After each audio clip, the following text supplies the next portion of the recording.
what are the biggest trends this year in the terms of the market demand?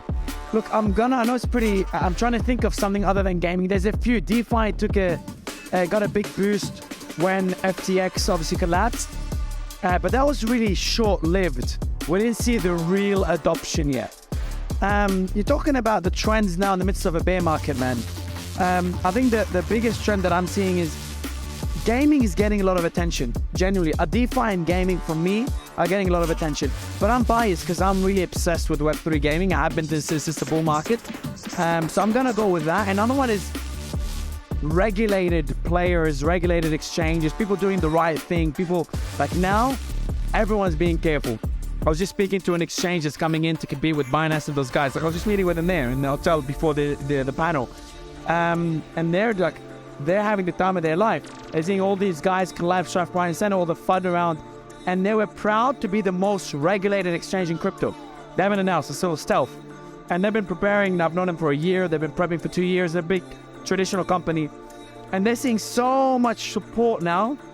I met them pre-FTX, that they just can't keep up. So there's a trend towards, I'd say, being more understanding of regulators and the importance of regulation for the space. Okay, that was a clear, thank you. And more of a personal question, but what was your best decision for last year? In terms of crypto, of course. Other than investing in Cetus, you mean? Yeah? Oh, no, before I ask it. Not going to bed when I was about to go to bed when FTX got hacked. Because that's when I started my show and lasted 20 hours, and here I am today doing the show and Elon came on. So my best decision was not going to bed that day. Another good decision that would probably relate better to the audience so they get value out of it is not being stupid, bro. Every freaking bear market, everyone freaks out. They just don't learn. And it happened again here.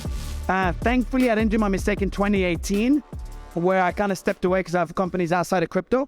I'm just all in. Like, I'm more bullish now in the bear market than I was in the bull market. So that's probably another really good decision, is not stepping away from the space in any way and doubling down instead. Okay, well, that was clear on the good things. What about the biggest mistake you made last year? Look, I knew the market was not going to last, but no one expected it to be this bad. I probably should have been more prepared. That goes to anyone all the time. Everyone was a sheep. Everyone was chasing the next 10x. Everyone was just chasing those. Whenever Alameda or 3 Arrows Capital invested, that's a vote. That's a check that this project is legit. And I followed that similar methodology. But I think this is the game, bro. It's just, it needs more regulation. Gotcha. Okay, so what do you think is the biggest challenge for you this year? No, man, like having enough money to invest. I just don't want to, I can't have enough. I just can't stop buying. Now I understand, when you have, obviously it goes for guys and girls, but do you have a girlfriend? Of course. Does she like shopping? Of course. Isn't it crazy? Like my partner, she cannot stop looking at bags. Obsessed.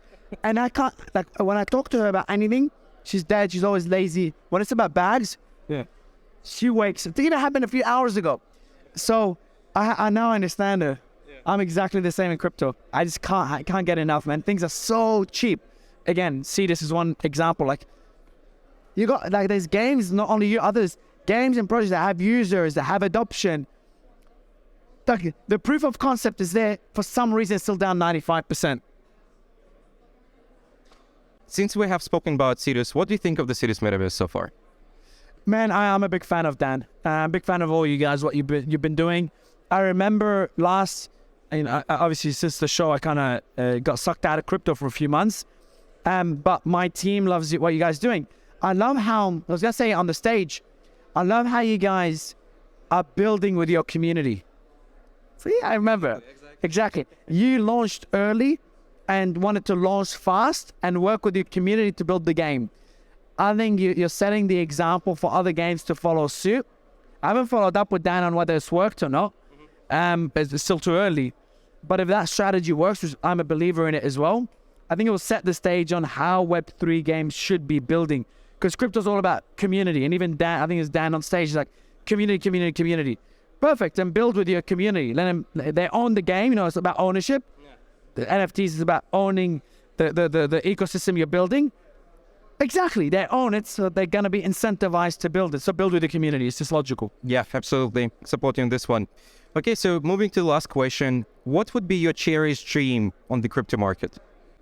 All right, look, I dream for myself selfishly. I want to own as much media as I can. So we're acquiring media, we're building media, we're gaining attention. I want the bear market to last a bit longer, to give us more time to acquire more stuff. I'm not talking about projects and tokens and NFTs like assets, but attention and building up our reputation, everything we're doing. I just want more time.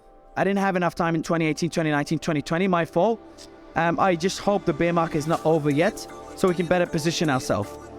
So that's what I hope, like things last longer to allow people like you to build as well. Okay, thanks for your time. That's it for today. Yep, that was Anthony Checker with you. Thanks, guys.